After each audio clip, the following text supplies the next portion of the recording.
Hey YouTube, what's happening? This is Rudy, the MTB beginner, here to post another video. If you're new to my channel, thanks for watching. Please consider liking, subscribing, and hitting the bell notification so that you can get reminded whenever I get new videos. If you're already a subscriber, thanks for being here to yet watch another one of my videos. Don't forget, hit that bell icon so you can get notified too. Now today's video that we're going to get into is about the top 10 things that I recommend as a new mountain biker or beginner mountain biker that you should have after you've gotten your new mountain bike. Now let's get to it. These are 10 essential things that you're going to need to purchase after you've purchased your mountain bike to go on your first mountain bike ride or to help take care of your mountain bike. First things first, you're going to need a multi-tool. Spend some time and do some research on what multi-tool you want to get. Tire levers. Make sure that your tires are set up tubeless, so you're going to need some tire sealant and tubeless valves. Always carry an extra spare with you, which if your bicycle comes with tubes, you'll have an extra one anyways. On the trail, you're going to want to have these CO2 cartridges in case you get in a situation where you get a flat and the tire sealant doesn't do its job. You're going to need to air up the tires. You're also going to want to keep some kind of variety of zip ties on hand, something to snip those zip ties with, whether it be some side cutters or a utility knife. You're also going to want to purchase a shock pump. There's many different things to repair on the bicycle, so you want to make sure that you purchase a torque wrench. Also, you're going to want to purchase a bag that has many different pockets to keep some of these items in, and it should double as some kind of water hydration system so that when you're on the trail you can hydrate. We're going to go over these items individually and show you why I decided to go with these.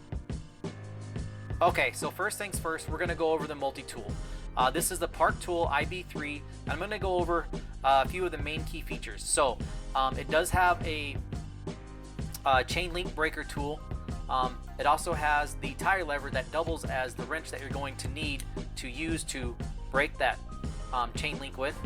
On each one of these sides, it does have whatever size you're going to need of spoke wrench. Also with this tool, you get from 1.5 to 8.0 hex keys so that it's going to be able to be there to make any adjustments that you're going to need to your bicycle. Allen keys, it's going to have from 1.5 to 8.0 Allen keys so that you can make any adjustments that you want.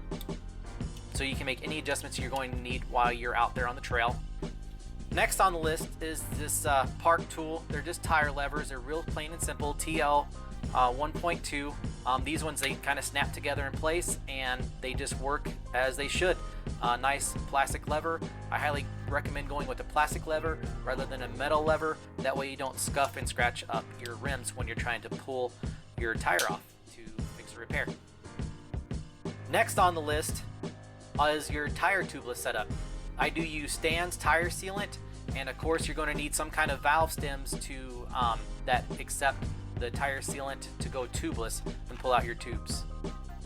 Now if you went tubeless and you just purchased your bicycle, many of the new bikes, they come with tubes, so I highly recommend that you wrap one of these up and you keep it handy so that you can take it with you, because if you get a serious tire puncture or hole in your tire and you still want to continue on your bike ride, or before you have to purchase a new tire and you still want to ride your bike, you're going to need a tube, so keep one of these handy. Next on the list to get is some kind of inflation system. If you get some kind of bike pump that hooks up to the side of your bike, great. I don't, so I went with the CO2 cartridges.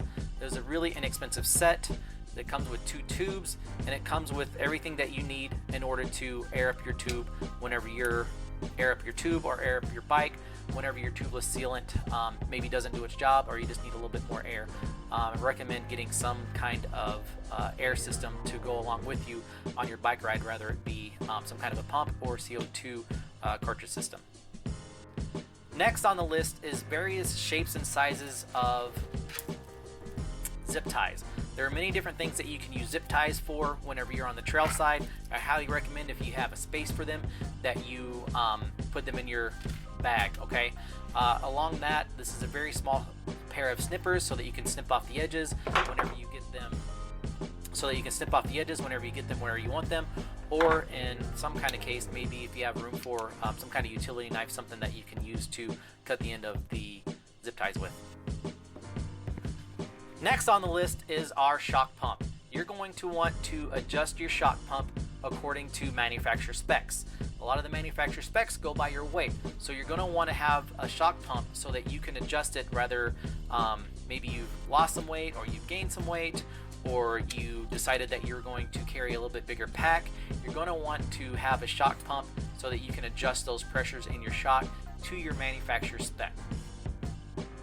Next on the list, and this is something that I really highly recommend, it's a torque wrench.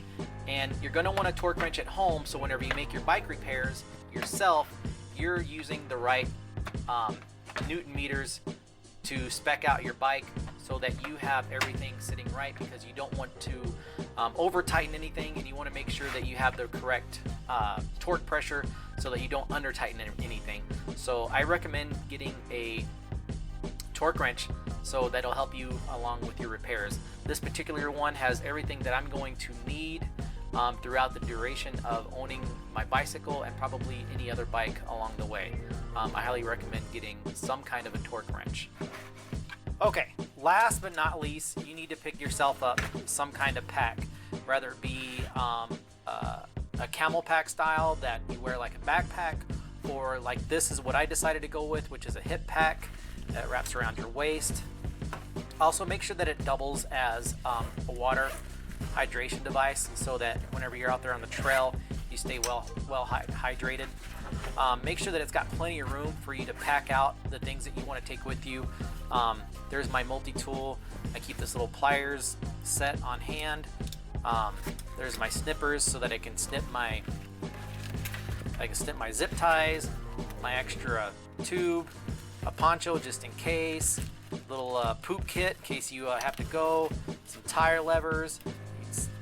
I don't know if I point out my multi-tool right there on the edge, but you want to make sure that you have plenty of room to keep all these things in your bag, so that whenever you get into a situation where you need them, they are handy. And that's my advice. Get you something nice, whether it be a camel pack or a hip pack, something that is going to carry everything that you need whenever you go on a long bike ride. Okay guys, that's about it. We went over the top 10 things that from one beginner mountain biker to the other that you should purchase after getting your brand new mountain bike. Please don't forget to like, subscribe, comment, and hit that bell notification so you can get notified whenever I come out with a new video. Thanks for watching, guys. Peace out, YouTube.